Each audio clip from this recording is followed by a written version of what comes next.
Anthony Campbell, and this is the History of Musical Theatre podcast. Leonard Bernstein was born in 1918 in Massachusetts. His family owned the Samuel Bernstein Hair and Beauty Company, which meant, despite growing up in the Great Depression, the family was reasonably financially stable. Unlike most people I've covered in the podcast, the Bernstein family was not particularly culturally engaged. Roger's family were through and through music lovers. Hammerstein was born into a theatrical legacy. While Agnes de Mille's family didn't encourage dancing, they were constantly surrounded by performance and arts. Last episode's Jerome Robbins had a family that put him in music and his sister in dance. We'll talk about Stephen Sondheim next week, who was taught the piano from an early age. Not so for Lenny. There was the radio, and there was Fridays at Congressional Mitzkentelfia, which Googling taught me was a synagogue. When Bernstein was 10, his aunt moved her old piano into his family home, and thus began his fascination with music. He started teaching himself to play, as well as learning music theory. It's been a few weeks since I've abused science's good name, so I thought as an experiment, I would ask a few music nerds I know their thoughts on music theory. I asked my sister, who's a cellist and whose skills I will undoubtedly steal for a later season of the podcast, if she liked learning music theory, and her response was, not heaps. Diplomatic. I like it. My housemate, a trumpet player, I promise you've heard her music unless you are very skillfully skipping through the podcast. In which case, firstly, why? She's great. And secondly, that's really impressive. And she said, depends. And followed it up with, as a kid, I hated it with a passion. And then talked a bit about how convoluted it could get. That's coming from someone who's been to fancy music school. Last season's musician, a violinist, said, I hated the way it was taught as a kid. It was so boring, but I enjoyed it at uni. Remy, what's your point? 10-year-old Lenny must have really liked music in order to go out of his way to teach himself something that 3 musician friends of mine merely tolerate. In addition to his own study, he begged his parents for lessons, and flush-ish with cash from Hair and Beauty, they obliged.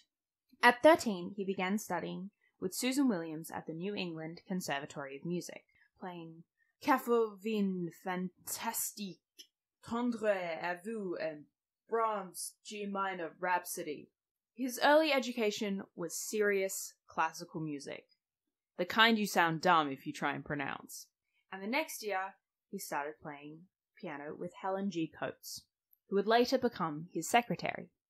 2 years later, counting the years, Leonard is 16, he made his radio and concerto piano debut. Firstly, Avol presents Leonard Bernstein at the piano for a station in Boston, and then for Boston Public School Symphony Orchestra, the first movement of Grieg's Piano Concerto. Certainly, in the Boston classical music scene, Lenny was making a splash. In 1937, George Gershwin died. While the two never collaborated, Gershwin's innovation and inspiration was deeply influential to Leonard Bernstein. George Gershwin is kind of a big deal in musical theatre, and also in classical music. Maybe he's just a big deal. That's definitely possible. Such a big deal that he warrants a full chapter in the musical theatre celebration by My Fair Lady and Camelot's lyricist Alan J. Lerner. As a side note, reading musical theatre history from a renowned lyricist is very cool. In his early career, Gershwin worked as a composer for Max Dreyfus, who was a music publisher who worked with a large number of the musical talents of that generation. When Dreyfus was asked later in life what his influence on George's career was, he said, "A man with Gershwin's talent didn't need anyone to push him ahead. His talent did all the pushing." Like Richard Rodgers, he cited Jerome Kern as a major influence. For the first part of his career, many of the songs he wrote ended up in musical revues like the Ziegfeld Follies and the George White Scandals. He then progressed into full-length musical comedies, like Lady Be Good with Fred and Adele Astaire, Strike Up the Band, and Showgirl, which was produced by Florence Ziegfeld. He also wrote a show titled My Fair Lady, though Lerner remarks that Gershwin never told him, even as his own identically titled show opened, because it never came up.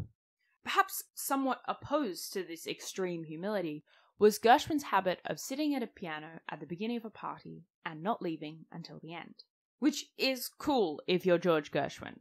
It would be less cool if you were me. I mean, I guess I can play Falling Slowly from once, just with one hand though. Imagine that for 4 hours. I promise I'm more interesting than that at parties. I avoid the piano, though I do talk a lot about musical theatre. One of Gershwin's notable innovations was as an early white composer to integrate jazz and African-American musical idioms into classical music. Probably his best-known show was Porgy and Bess, which is performed by both opera companies and musical theatre companies. There are some controversies around stereotyping in the show. A lot of the characters use happy dust, which is a euphemism for cocaine. But in spite of this, it was a really big deal of a show and one of the first opportunities for African-American opera singers particularly to perform. When we talked about the creation of the integrated musicals where the songs and dances progress the plot, last season, we talked briefly about Porgy and Bess. It is based off a play that was originally produced at the Theatre Guild, and interestingly, the chance to adapt it was first offered to Jerome Kern and Oscar Hammerstein II. Gershwin also wrote the Pulitzer Prize-winning show of The I Sing, which was the longest-running Gershwin show. This was followed up with a sequel, Let Them Eat Cake, which was not the longest-running Gershwin show. Outside of his work in musical theatre, he also wrote for film, like An American in Paris, and in classical music, like Rhapsody in Blue. Many of his songs lived beyond their shows as crossover pop hits, like Someone to Watch Over Me from the musical OK, which is O-O-H apostrophe K, K-A-Y, not O-K-A-Y. There have also been a number of post-mortem Gershwin shows in which his songs are placed within a new book. The stage version of An American in Paris is one example of this. Speaking of people with huge success in both musical theatre and classical music, Leonard Bernstein followed up his slow and steady music climb by going to Harvard University to study music. It was during his Harvard years that he ended up at a New York City dance concert where he met Aaron Copland. In an ideal world, I wouldn't put two biographical interludes this close to each other, but in terms of the story, this is where they sit. Aaron Copland was an American musical composer known for being key in developing a unique American musical style. He grew up in New York and, until he went to study in Paris as an adult, had never left the city. His parents had a more hands-off parenting approach. His older siblings had been given piano lessons and didn't really take to it. So when Aaron asked if he could take them, his parents were not super invested. They offered to pay for the lessons if he organized them himself. That was fortuitous for musical theatre nerds, because despite the fact that Copland never composed for musical theatre, he was never far from some of its great minds. It was in Europe that Aaron actually began to feel the need for a uniquely American style of music, particularly of classical music. In this new American style, he wrote El Salón Mexico, inspired by Mexican folk music, Billy the Kid, which is the score for the Eugene Loring Ballet, Rodeo, the Agnes de Mille Ballet, and probably the best known of his works, Appalachian Spring. It was during the fancy-free, on-the-town era that he would write this piece for Martha Graham, which she would use to create her work of the same name. People asked, how could a Jewish boy from Brooklyn write cowboy music? He would respond, well, all American boys love the West. Or, Agnes insisted. I guess you could say that's similar to Rodgers and Hammerstein, New Yorkers writing about cowboys. Many descriptions of Copland use contradictions. His music's leanness and grandiosity. His personal combination of genuine modesty and supreme confidence. Unlike other musicians, he was known to be reasonably good at handling money. I took the cash register from time to time, learning responsibilities and the trust the job implied. Artists have usually been thought of to be nitwits in the handling of money. No one has ever accused me of that particular failing. Copeland and Bernstein were close both personally and professionally. The two were romantically involved for some time, and Bernstein was inspired by Copeland's work. Fancy Free was modelled after Copeland's ballets Rodeo and Billy the Kid, and he served as the second piano in the early Fancy Free scores. He also worked with Bernstein and the reviewers on one of the TV recordings as a page-turner. Who are the reviewers, you may ask? Be patient, young grasshopper. The day the two of them met was actually Copeland's 37th birthday, and to say that the young Bernstein was excited would be a fairly serious understatement. In his own words, he almost fell out of the balcony.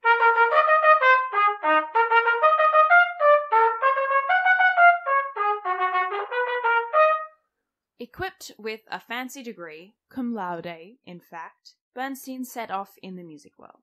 As an Australian whose university and who the universities that my friends and family attend, English words, I actually had to look up this one. It turns out it's Latin for with praise, which sounds good, but not as good as magna cum laude, with great praise, or summa cum laude, with highest praise. Depending on the institution, cum laude means you were in the top 20 to 30% of students. Not bad at all, especially at Harvard. Much of the credit Bernstein gives to his university education, interestingly, was not for its music program specifically, but the more general studies he did, saying, "It opened my mind to the world's work in a different field, to human thinking." So, equipped with his degree and working knowledge of human thinking, Bernstein had his first job conducting a symphony, specifically Randall Thompson's Symphony No. 2 at the Tanglewood Music Festival. The same year, he also participates in British War Relief concerts, again as a conductor. You might not have known this, but Leonard Bernstein's early career was mostly conducting, so much so that he would return to university, the Curtis Institute of Music, where he would study under the mildly terrifying Isabel Vegenerova and earn a diploma of conducting. That was not his only success of the year 1941. To quote the Leonard Bernstein website, made his debut with the Boston Pops Orchestra after winning the Boston Herald Traveler Music Quiz. This was his first appearance with a professional orchestra. The prize was intended to be a scholarship to study at Tanglewood, but since Bernstein had already a scholarship to Tanglewood, they awarded him the opportunity to conduct the orchestra at the Esplanade Arts and Heritage Center in Wagner's Prelude to Die Messiah von Nuremberg. I am clearly exceptional at German. Also gotta love the won the competition, but I've actually already won that prize, so you need to invent a new prize for me. It's a good look. The next year, he worked at Tanglewood, assisting Serge Kovarsky. Stop being Russian, everyone. Stop it. And the year after that, he premiered I Hate Music with them. Okay, conspiracy theory time. I don't think Leonard Bernstein actually hated music. Don't quote me on that, though. That year, he also made a somewhat under-the-radar conducting debut with the New York Philharmonic as a last-minute substitute for Bruno Walter. In the background of this, Fancy Free is brewing. The completely unknown team worked from their various tours, out-of-town jobs, and manic New York lives to write and choreograph the groundbreaking ballet. But Bernstein would receive some recognition before the Sailors took the stage, conducting the premiere of his own work, Symphony No. 1, Jeremiah, in Pittsburgh. I have already told the Fancy Free part of the story, so time travel back to last episode for more of that. But this week, I wanted to talk about how Fancy Free became on the town. Fancy Free opened April 18th, 1944. On the Town opened December 28th, 1944. Yes, this is an insanely small time frame, but this turnaround would not have been possible without the work of two people, Betty Comden and Adolf Green. This section is going to be a little break from my usual pattern. I love setting patterns in one episode to break them in the next. It's great form. I'm going to talk about two people together, Betty Comden and Adolf Green. They are not completely interchangeable, but they have been billed together for so much of their career that, they are a little bit. Betty Comden was not born Betty Comden. She was born in Brooklyn as Basia Cohen. Her father's name was Leo Cohen. Unfortunately not Leonard Cohen. That would be cool. Her family was pretty middle class, and as a young person she changed her first name, and then as an adult she changed her surname. She went to NYU and studied dramatic arts, and that's where she met Adolf Green. Green grew up poorer than Comden. Born in the Bronx to Jewish Hungarian immigrants, he met Bernstein at Camp Onotoa, though his family couldn't actually afford to send him. He was a ring-in for a production of Pirates of Penzance.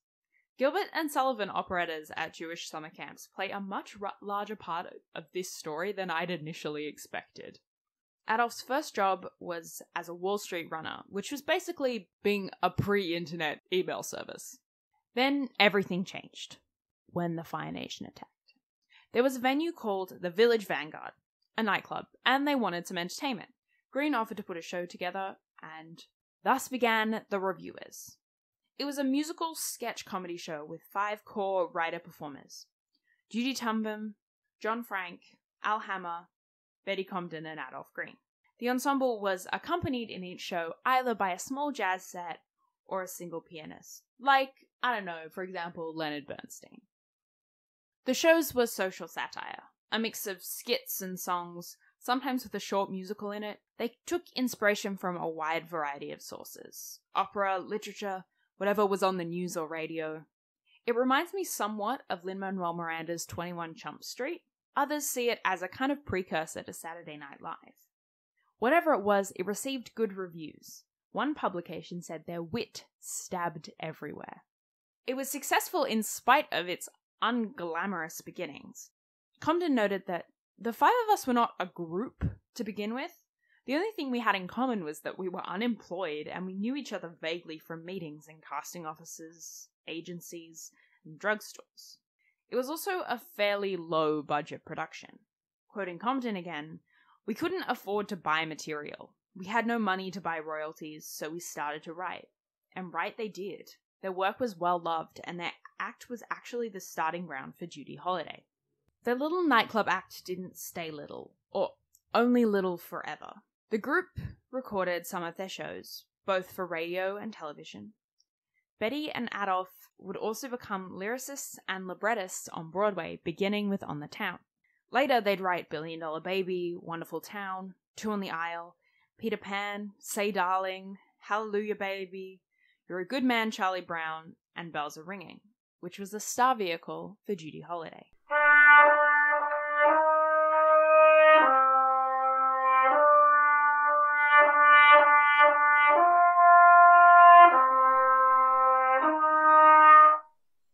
The original idea to adapt Fancy Free into a musical came from Oliver Smith, who designed the sets for the ballet. And throughout all of this was definitely romantically involved with Jerry at times, and also possibly with Lenny. Smith worked with a friend of his to try and raise money. They managed $25,000, which is impressive, but even in 1944 was not Broadway musical money. The hunt for a director would eventually solve their money problem. They held producer auditions. Lawrence Langner, discussed very briefly last season, fell asleep during these. Okay, maybe genius musicals aren't your thing, that's fine. George Abbott had seen Fancy Free, thoroughly enjoyed it, and agreed to come on as director, and $100,000 was raised almost instantly. In 1944, $100,000 was Broadway musical money. Jerome Robbins wanted Arthur Lawrence, who we will talk about later this season, and John Latouche, who we won't, to do the book and lyrics respectively. But Leonard Bernstein's choice of Adolf and Betty were eventually chosen. My creative choices would seem a little bit odd if they'd gone with Jerry's options. A whole section on people who weren't involved. The time frame might have seemed small to just write a musical with no other problems. But both Bernstein and Green needed surgery during this time. Not to be pulled away from their work, they organised to go into the hospital at the same time and have adjoining rooms. Bernstein would work on the music and Green on the lyrics, while Comden would run between rooms. Throughout all of this, Robbins was still touring with the ballet. You may have heard the phrase, "kill your darlings." Don't worry, it applies to writing. Or do worry, it's really hard. The novice team had with them an experienced darlings executioner, their director, George Abbott. Bernstein's elaborate layout included a lot of songs. 11 of these musical numbers were removed. Comden and Green had their opening prologue court scene cut out. I have absolutely no idea why On the Town would need a court scene prologue, so I guess I'm on George Abbott's team here. Once they had the show written, rehearsals began. Robbins, as always, made an impression, introducing himself. "My name is Jerome Robbins. You can call me Jerry. I'm allowed to be late, but you are not." In spite of this, the cast reports that they would have gladly gone under trains for Jerry and Lenny. It was a fairly young and inexperienced cast. Nancy Walker, at 22, was the veteran performer, at least as reported by Sono Osato. Sono Osato was a dancer-actress-comedienne. She was the first Asian American to have a featured role in a Broadway show since 1930. She broke boundaries with her career. Her mother was Irish and French-Canadian with a fascination for everything Japanese. Her father was a Japanese immigrant who began as a strawberry picker and would later earn some praise as a photographer. Sono was born in Chicago, but in her early childhood, the family moved to France for 2 years. It was in France that she saw the Ballet Russe perform. Being introduced to ballet by the Ballet Russe was not an uncommon story in that era. I recently watched a documentary about how Australia, the nation, was introduced to ballet by the Ballet Russe. But seeing them perform, Sono knew she had to be a part of it. At 14, she auditioned for the company, now the Ballet Russe de Monte Carlo, after some leadership schisms, on their US tour. She was accepted and joined the company. Despite receiving overwhelmingly positive reviews, particularly for her understanding of music and character, she seemed stuck understudying the best roles and performing what would be described as demi-character roles. This wasn't the nice, well-rehearsed understudying either. This was the rush to the stage and hope you remember the steps kind. The Ballet Russe de Monte Carlo then split into two companies. One kept the original name, and the other became the original Ballet Russe. Sono stayed with the latter. It wasn't long before Sono left the original Ballet Russe and began studying at SAB. She then joined the Ballet Theatre, where she danced alongside Jerome Robbins. But again, she found herself constrained to predominantly character roles. But it was the war that eventually led to her leaving the company. A bit of History 101. During World War II, America and Japan didn't exactly have the most positive relationship. By that, I mean they were literally at war with each other. Japanese internment is a bit of an ugly scar on US history, and it hit Sono's family earlier than most. Her father was labelled a Japanese propagandist. Why? I mean, they ran a tea shop. I think he took some photos for the tourism board. It's not propaganda to say that Japan's pretty. I could tell you that. Her father was under investigation from the FBI long before internment proper even began. Touring with the ballet theatre became increasingly complicated for Sono herself, as certain visas and travel permits weren't given to her. It was then that she began to move to Broadway. Oklahoma had brought ballet to Broadway in recent years, and Sono began her work on Broadway with its choreographer, Agnes DeMille, in the Kurt Weill show One Touch of Venus. It was a dance-only role, but it was highly visible, in a way that we don't have these hugely visible dance roles in contemporary musicals. In fact, she won the first Donaldson Award, which was a pre-Tony Awards award that existed, for Best Female Dancer. She had left the ballet theatre by the time Fancy Free premiered, but she attended its performance, and there she met Leonard Bernstein. Perhaps inspired somewhat by Aaron Copland and Martha Graham's Appalachian Spring, which featured a dancer of Chinese extraction, she was invited to join the cast of On the Town.